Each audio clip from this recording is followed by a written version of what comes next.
আকাশবাণী কলকাতা। স্থানীয় সংবাদ পড়ছে প্রিয়া বিশ্বকর্মা। প্রথমে বিশেষ খবর। বিধানসভায় আজ পঞ্চায়েত ও গ্রামোন্নয়ন দপ্তরের বাজেট প্রস্তাবের ওপর আলোচনা হবে। বিদ্যুৎ দপ্তরে আগামী অর্থবর্ষের 4,116 কোটি 70 লক্ষ টাকার বাজেট প্রস্তাব গৃহীত।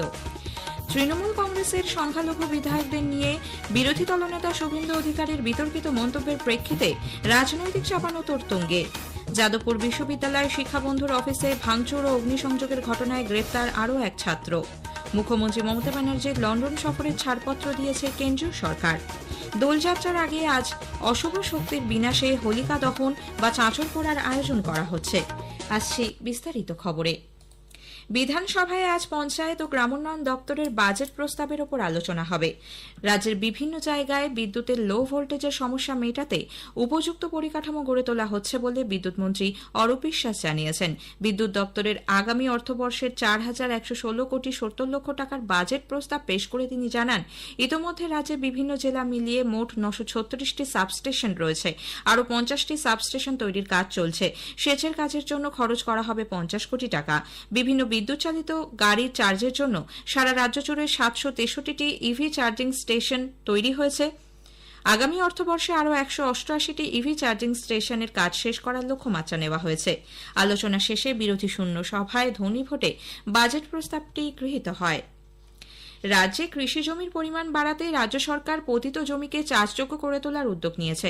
বিধানসভায় প্রশ্নোত্তর পর্বে গতকাল কৃষিমন্ত্রী শোভনদেব চট্টোপাধ্যায় জানান, রাজ্যে বর্তমানে চাষযোগ্য জমির পরিমাণ 55.88 লক্ষ হেক্টর, কিন্তু জনসংখ্যা বৃদ্ধির সঙ্গে সামঞ্জস্য রেখে কৃষি উৎপাদন বাড়াতে আরও জমির প্রয়োজন। এখনো পর্যন্ত 39,000 একর পতিত জমিকে চাষযোগ্য জমিতে পরিণত করা হয়েছে বলে তিনি জানান। তৃণমূল কংগ্রেসের সংখ্যালঘু বিধায়কদের নিয়ে বিরোধী দলনেতা শুভেন্দু অধিকারীর বিতর্কিত মন্তব্যের প্রেক্ষিতে শাসক বিরোধী চাপানোতর তুঙ্গে। শাসক দলের বিধায়ক হুমায়ুন কবির পাল্টা হুঁশিয়ারি দিয়ে বলেছেন, 72 ঘণ্টার মধ্যে নিজের মন্তব্য প্রত্যাহার না করলে এবং ক্ষমা না চাইলে বিরোধী দলনেতাকে 42 জন সংখ্যালঘু বিধায়কের সম্মুখীন হতে হবে। এদিকে বিজেপি রাজ্যে ভুয়ো হিন্দুত্ববাদ কায়েমের চেষ্টা করছে বলে বিধানসভায় অভিযোগ করেছেন মুখ্যমন্ত্রী মমতা ব্যানার্জি। গতকাল তিনি বলেন, গণতান্ত্রিক রীতিনীতিকে দূরে সরিয়ে রেখে বিরোধী দল বিজেপি যেভাবে সংখ্যালঘুদের নিয়ে রাজনীতি করছে তা নিন্দনীয়। মুখ্যমন্ত্রীর মন্তব্যের প্রেক্ষিতে বিজেপির মুখ্য সচেতক শঙ্কর ঘোষ বলেন, তৃণমূল কংগ্রেস বিধানসভায় বিরোধী দলকে কোণঠাসা করতে চাইছে। এদিন ধর্মের নামে সংকীর্ণ রাজনীতির অভিযোগে হইহট্টগোলের জেরে বিধানসভার অধিবেশন উত্তপ্ত হয়ে ওঠে।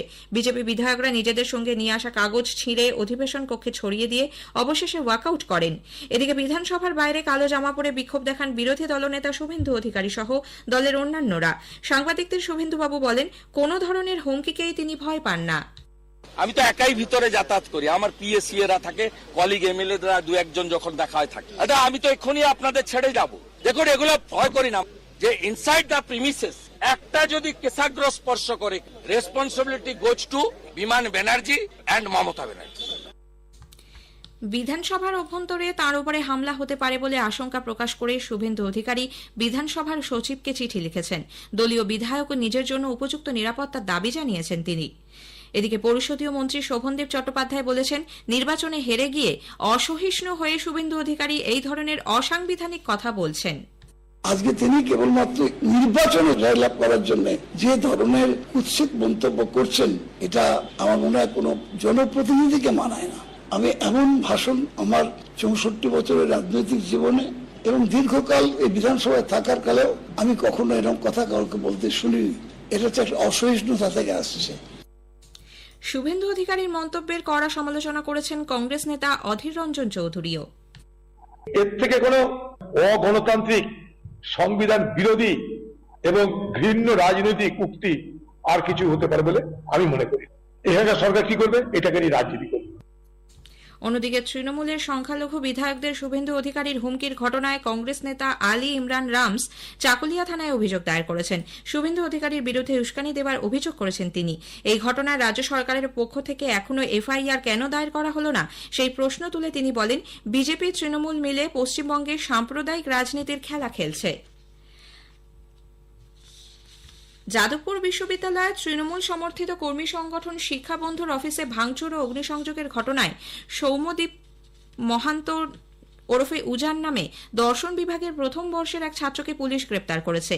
এর আগে দুবার পুলিশ সৌম্যদীপকে নোটিশ পাঠালেও তিনি হাজিরা দেননি।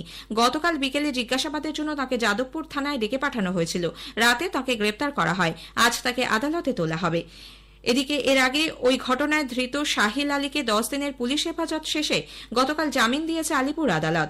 উল্লেখ্য, গত 1 মার্চ যাদবপুরে ওয়েবকুপার বার্ষিক সম্মেলনে যোগ দিতে গিয়ে এসএফআই সমর্থকদের বিক্ষোভের মুখে পড়েন শিক্ষামন্ত্রী ব্রাত্য বসু। ছাত্র সংসদ নির্বাচনের দাবিতে দফায় দফায় উত্তেজনা তৈরি হয় বিশ্ববিদ্যালয় চত্বরে। ওই দিন রাতে ক্যাম্পাসে শিক্ষাবন্ধুর অফিসে আগুন লাগার ঘটনায় নতুন করে উত্তেজনা ছড়ায়।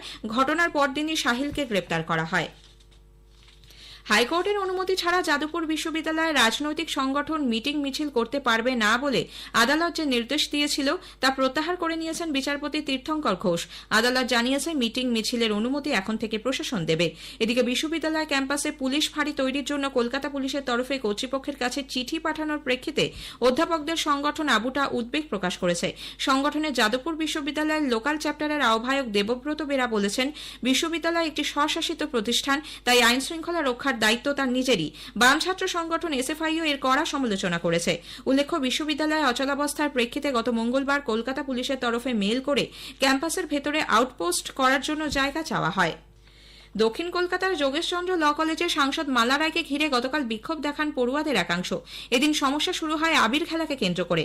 বহিরাগতরা ফের কলেজে ঢুকে পড়ে বলে অভিযোগ। পরিস্থিতি সামাল দিতে পুলিশ বাহিনী কলেজে যায়। তাদের সামনেই চলে দফায় দফায় বিক্ষোভ। কলেজ পরিচালন সমিতির সভাপতি পদে থাকা তৃণমূল কংগ্রেস সাংসদ মালা রায় সেখানে গেলে তাকে ঘিরে বিক্ষোভ দেখান কলেজ পড়ুয়ারা।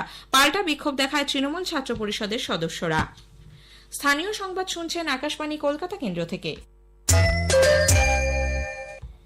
আমাদের সংবাদ শোনা যাচ্ছে ইউটিউব চ্যানেল আকাশবাণী সংবাদ বাংলা, ফেসবুক ও ইনস্টাগ্রাম আকাশবাণী সংবাদ কলকাতা এবং এক্স হ্যান্ডেল AIR নিউজ কলকাতাতে। মুখ্যমন্ত্রী মমতা ব্যানার্জি লন্ডন সফরে ছাড়পত্র দিয়েছে কেন্দ্রীয় সরকার। গতকাল নবান্নে বিদেশ মন্ত্রকের অনুমোদন সংক্রান্ত চিঠি পৌঁছেছে বলে মুখ্যমন্ত্রী নিজেই জানিয়েছেন। রাজ্যে শিল্পে বিনিয়োগ আনতে এ মাসের শেষ সপ্তাহে ব্রিটেন যাচ্ছেন তিনি।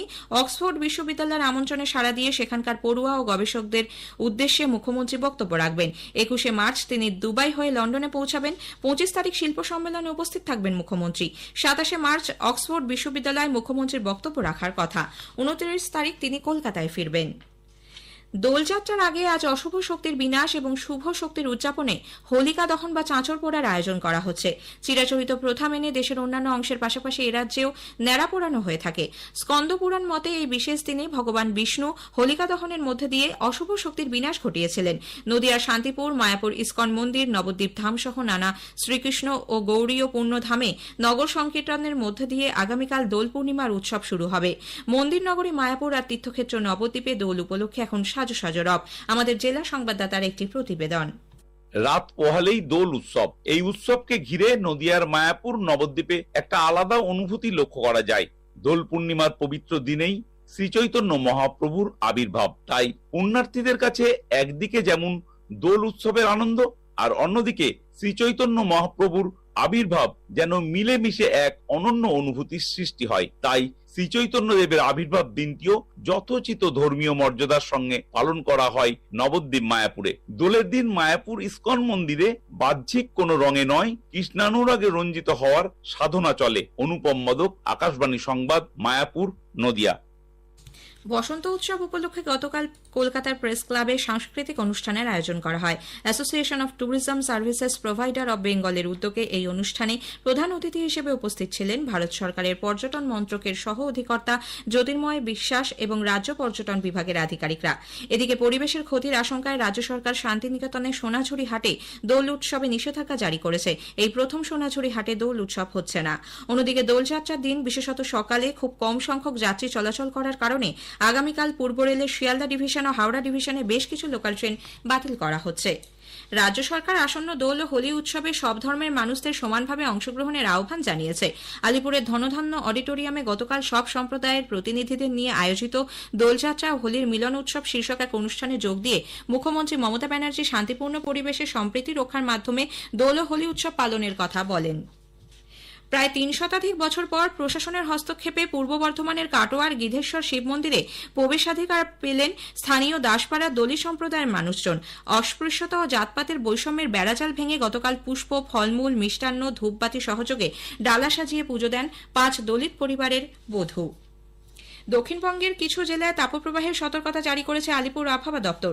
আগামী কয়েকদিন পশ্চিম মেদিনীপুর, পশ্চিম বর্ধমান, বাঁকুড়া, বীরভূম জেলায় সর্বোচ্চ তাপমাত্রা 3 থেকে 5 ডিগ্রি পর্যন্ত বৃদ্ধির সম্ভাবনা। শেষ করার আগে স্থানীয় সংবাদের বিশেষ কিছু অংশ আরও একবার। বিধানসভায় আজ পঞ্চায়েত ও গ্রামোন্নয়ন দপ্তরের বাজেট প্রস্তাবের উপর আলোচনা হবে। বিদ্যুৎ দপ্তরে আগামী অর্থবর্ষের 4,116 কোটি 70 লক্ষ টাকার বাজেট প্রস্তাব গৃহীত। যাদবপুর বিশ্ববিদ্যালয়ের শিক্ষাবন্ধুর অফিসে ভাঙচুর ও অগ্নিসংযোগের ঘটনায় গ্রেপ্তার আরও এক ছাত্র। স্থানীয় সংবাদ শেষ হলো। এর পরের খবর সকাল 9টা বেজে 15 মিনিটে।